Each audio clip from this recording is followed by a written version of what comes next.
Good day, everyone. Today, I will be making a presentation, lecture, or an explanation about ASCON's permutation. The ASCON is a family of lightweight ciphers. The word lightweight is used to describe devices that consume less power and require less memory. Example, IoT infrastructure. Not everything about the IoT infrastructure, but we have devices in the IoT architecture that consumes less power and require less memory. So we would also talk about like RFIDs, radio frequency devices. They require less power and also less memory. So lightweight cryptography offers security for those kind of devices. Some literature would refer to them as pervasive devices or resource-constrained devices. And before ASCON, we've had a series of algorithms that were, were believed to be lightweight because of the internal structure or because of the design. But recently, the NIST, National Institution of Standards and Technology, actually came up with a CSER competition that required cryptographers to assemble and come up with a design, come up with a series of designs that should meet a defined criteria. So the objective was to come up with designs that would meet authenticated encryption with associated data. After the competition, ASCON actually won. And for this video, we won't be explaining ASCON in totality, but just the permutation, which is a critical aspect of the cipher. The objective is to see if we really understand how it works peripherally, not really in-depthly, but to be able to understand it and explain it to our peers and also to the viewers. First thing everyone should pay attention to when you're also trying to conduct a study about the ASCON cipher, lightweight cipher, is this function, the permutation function.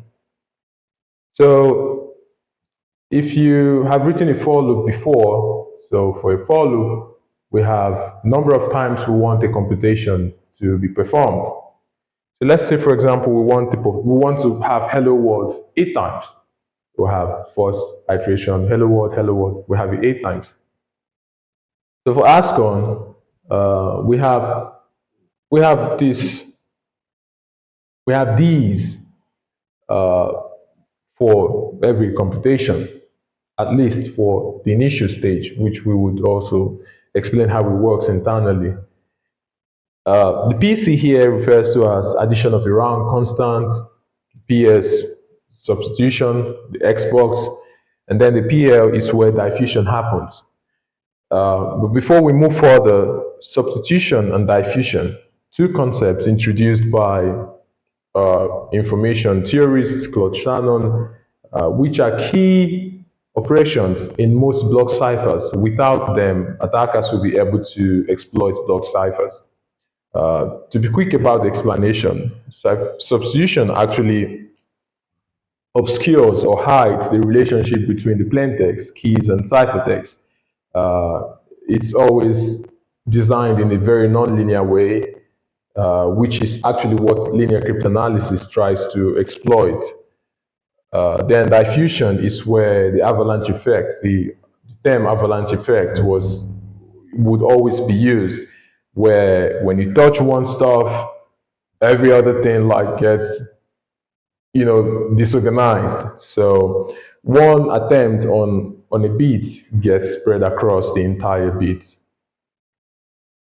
So first thing we would look at would be how to add round constant.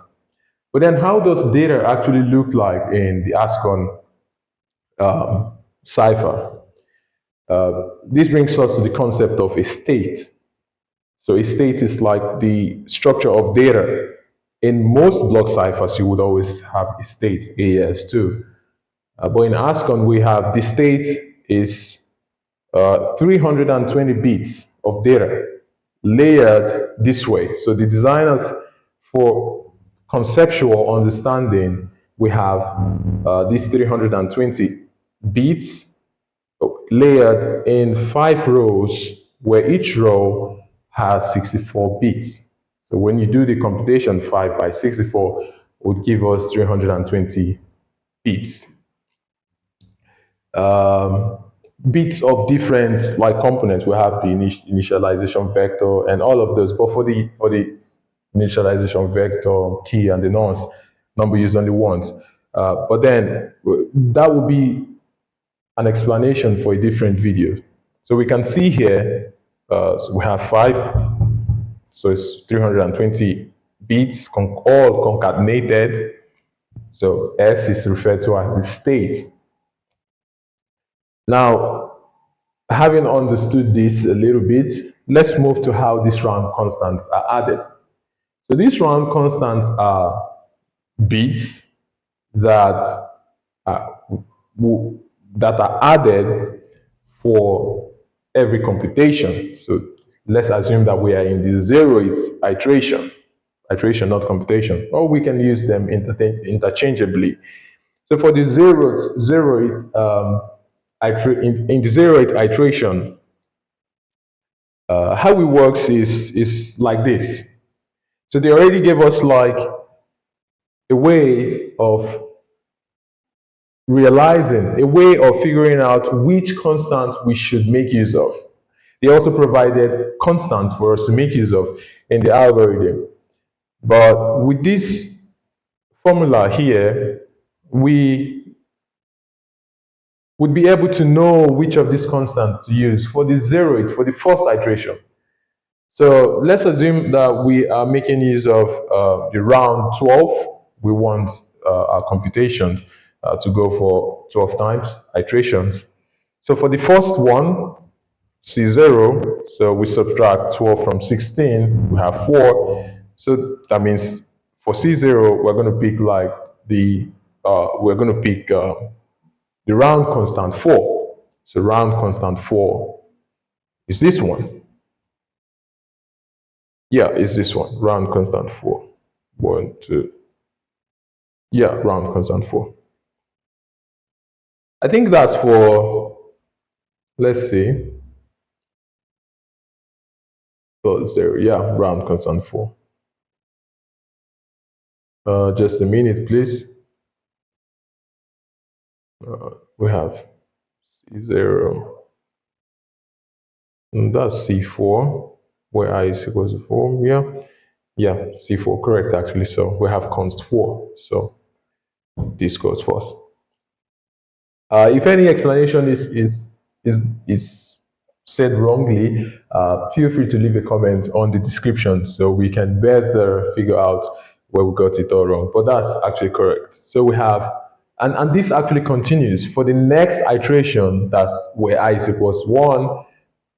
We have 4 plus 1. We have const 5. So this one. This is different when you pick a different round number. Say you pick round 8. So we have 8 here. The first round constant in the iteration will be different.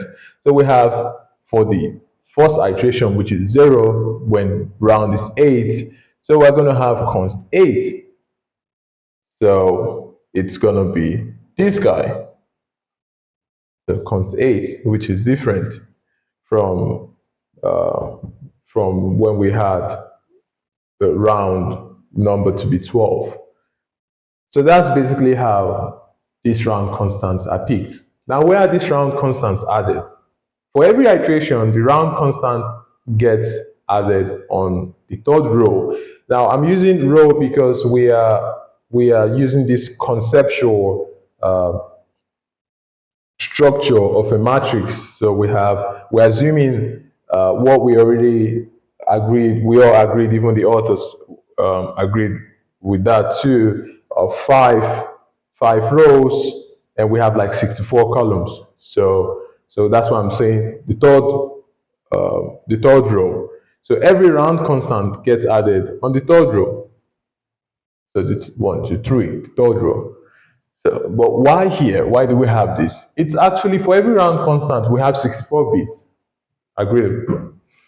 But we just have 8 here. The reason is that for most of the time, the 56 out of the 64 bits are all zeros. So you could just assume like we have zeros all here. So that's it with the addition of the round constant. Up next is the substitution layer where the Xbox comes in.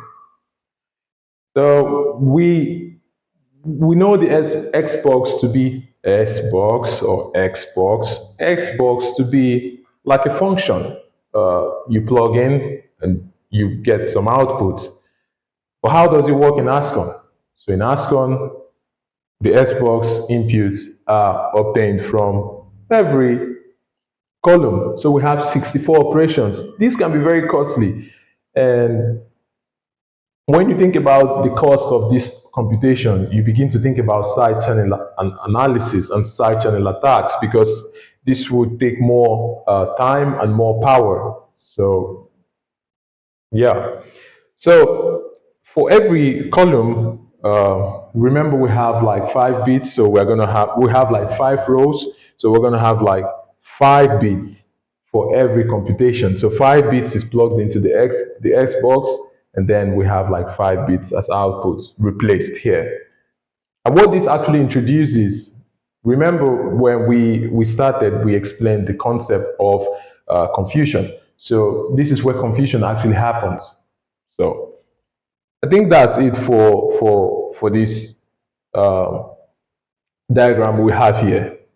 But then moving further to better appreciate what we have here, we would also look at this diagram provided to us by the authors. So this is like a circuit representation of what actually happens in the Xbox layer. And the authors actually provided a code for this, and we implemented it during while I was trying to figure out the implementation in C.